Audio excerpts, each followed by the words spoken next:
Hello everyone, welcome to this channel. तो आज अपन बात करेंगे बैंक निफ्टी का चार्ट है। ये 22 जुलाई तक का है। आज 23 जुलाई है, सैटरडे है और ये भी ख़त्म हो चुका है। तो यहाँ पे देखो एक चीज़ कि यहाँ पे बैंक निफ्टी का वन डे का चार्ट देखते हैं। तो ये लेवल्स हैं ड्रॉ किए हुए हैं मैंने, इनको भूल जाओ थोड़ी देर के लिए। ठीक है, मैं रिमूव कर देता हूँ थोड़ी देर के लिए सारे लेवल्स, रिमूव ड्राइंग है ना।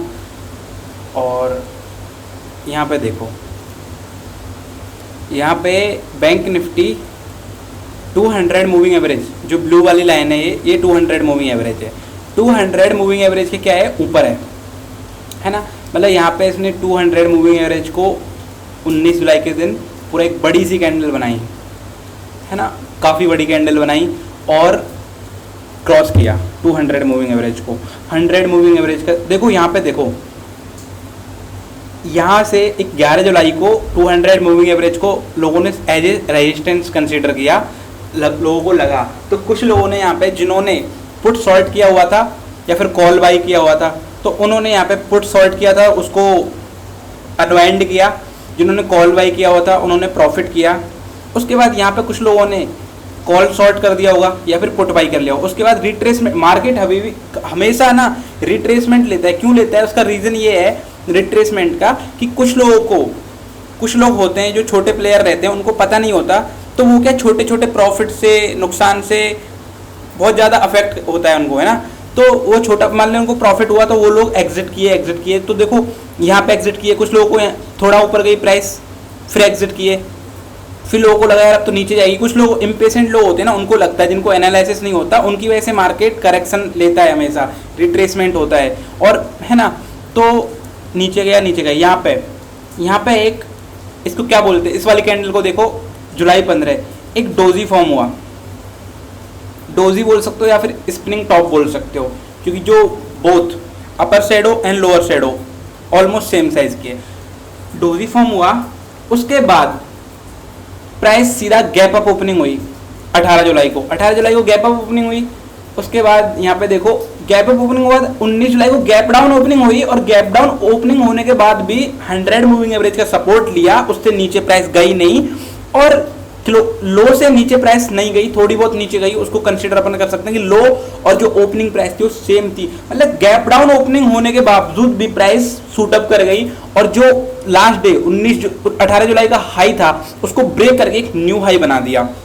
ठीक है, न्यू हाई बना दिया, और 200 मूविंग एवरेज, जो जिनको लोगों को लग रहा था 11 जुलाई तक कि 200 moving average as a support as a resistance काम कर रहा है, उसको ब्रेक कर दिया वन डे के टाइम फ्रेम पे। और वन डे का टाइम फ्रेम काफी एक अच्छा टाइम फ्रेम माना जाता है। देखो जितना ज्यादा हायर टाइम फ्रेम रहता है मार्केट, उसकी उतना ज्यादा रेस्पेक्ट करता है। उसके बाद 20 जुलाई को boom, big gap up opening हुई, कुछ लोगों को प्रॉफिट हुआ, सेल किया, कुछ लोगों ने पीई शॉर्ट किया हुआ था, बाइंड अप किया उसको, ठीक है, अनवाइंड किया। उसके बाद प्राइस दूसरे दिन ऑलमोस्ट सेम 15 मिनट के चार्ट फ्रेम पे देखो, यहाँ पे देखिएगा एक अच्छे से, ठीक है। सारी ड्राइंग्स लेके आता हूँ वापस।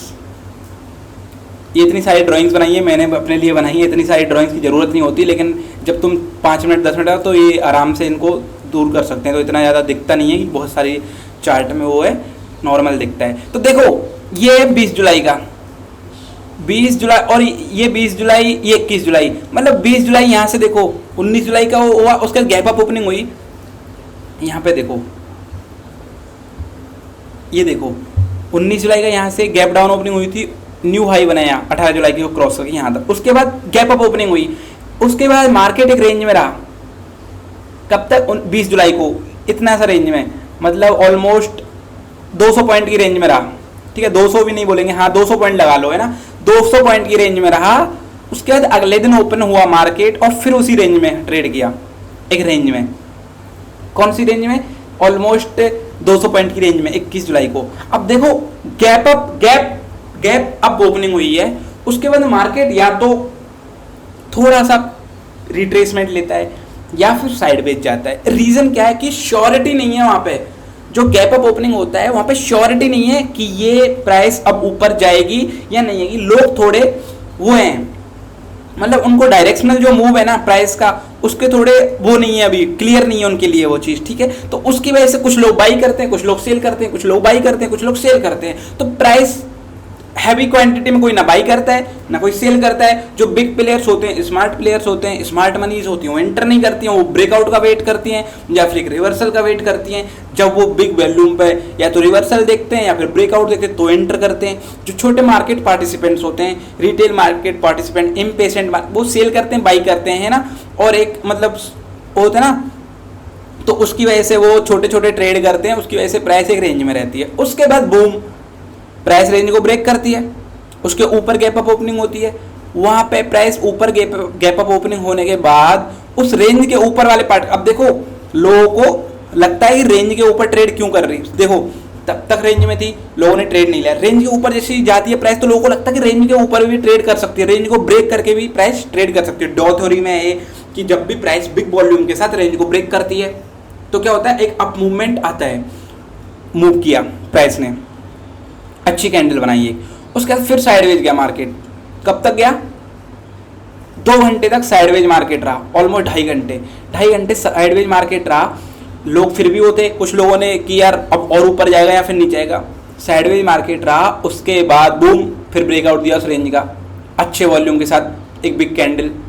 देखो जब भी एक प्राइस में अच्छा मूव हो और अच्छे वॉल्यूम के साथ हो, एवरेज वॉल्यूम से ज़्यादा वॉल्यूम के साथ हो, मतलब प्राइस ऊपर जाएगी, ये चांसेस होते हैं। जैसे लिवरमोर, एक बहुत तगड़े ट्रेडर थे जैसे लिवरमोर, है ना, उन्होंने $100 मिलियन कमाया था the great crash of wall street 1929 में, है ना। अब यहाँ पे देखो मस्त चीज़, प्राइस ऊपर गई ऊपर गई ऊपर गई, उसके बाद थोड़ा वापस आई, रिट्रेस, फिर एक हाई, फिर इस ट्रेंड लाइन को किया उन्होंने 15 मिनट की। देखो मैं प्रीफर करता हूँ 15 मिनट का टाइम फ्रेम इंट्राडे में बजाय 5 मिनट की, क्योंकि 15 मिनट पे ना प्राइस का क्लियर जो नॉइज़ होता है ना, 5 मिनट में थोड़ा नॉइज़ रहता है, वो हो जाता है अलग। और जो स्कैल्पर्स होते हैं वो 1 मिनट का भी यूज़ करते हैं, बट मैं 15 मिनट यूज़ करता हूँ। और यहाँ पे देखो प्राइस में, देखो एक चीज़ देखो, यहाँ पे RSI देखो, इस जगह 1 डे पे लगा देते हैं,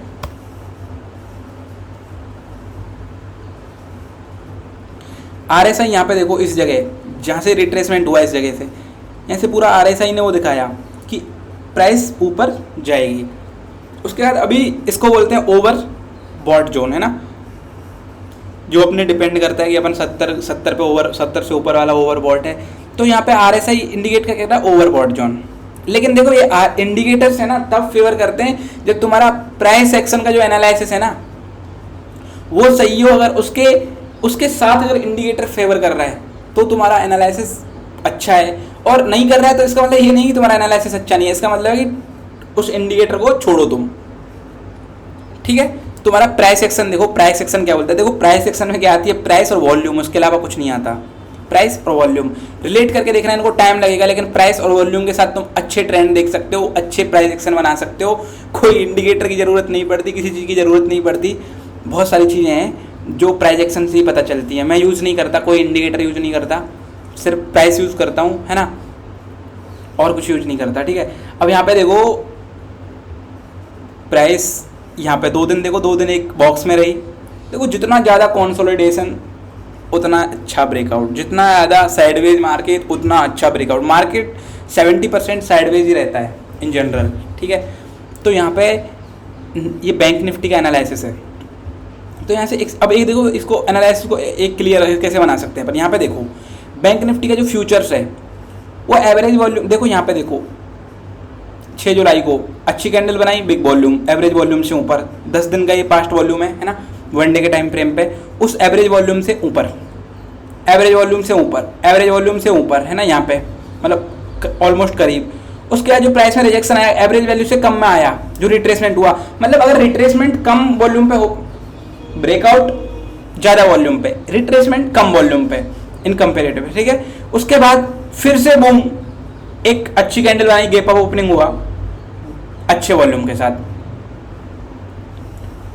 छोटी कैंडल बनाई, साइडवेज मार्केट रहा, कम वॉल्यूम।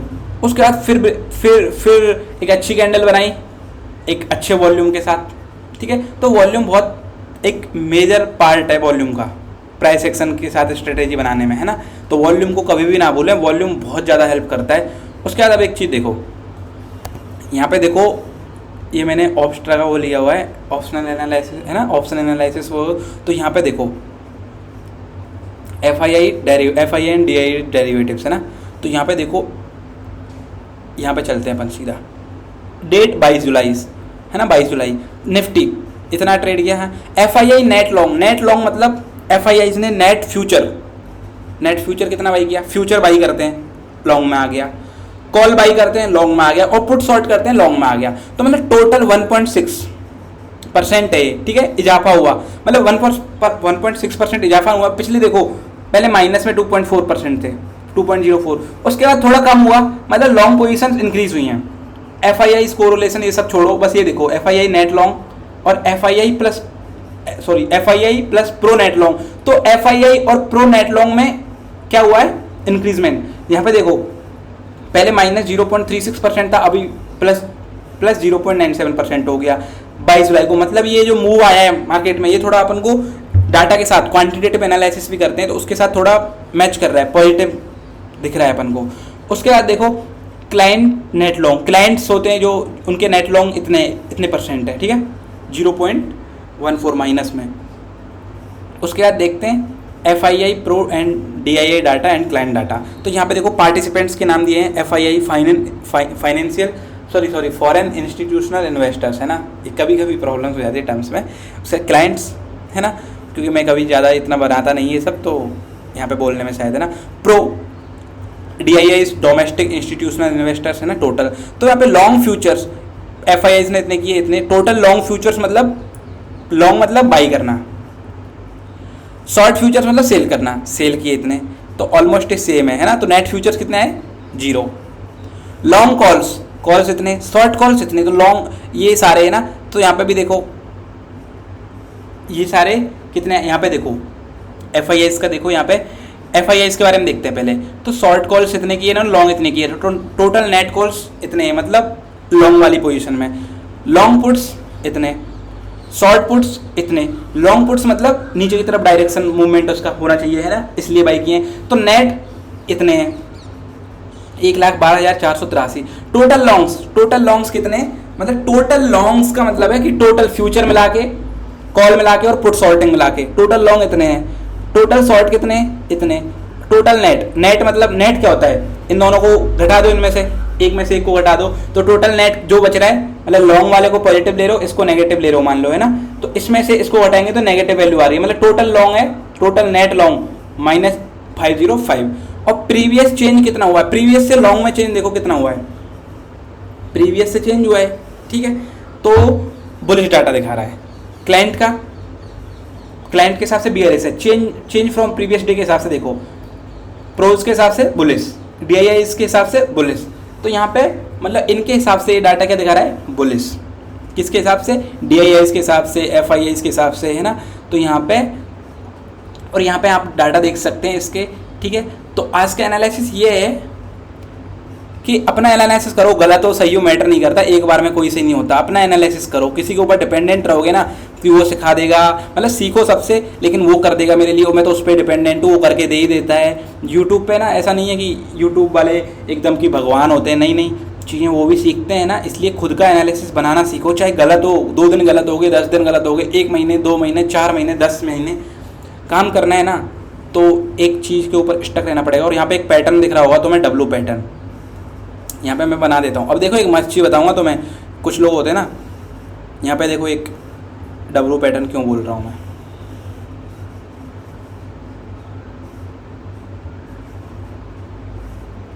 यहाँ पे पैटर्न दिख रहा है ना, अच्छे से दिख रहा होगा आई थिंक, और नहीं दिख रहा है तो और सही कर देता हूँ इसको, वेट,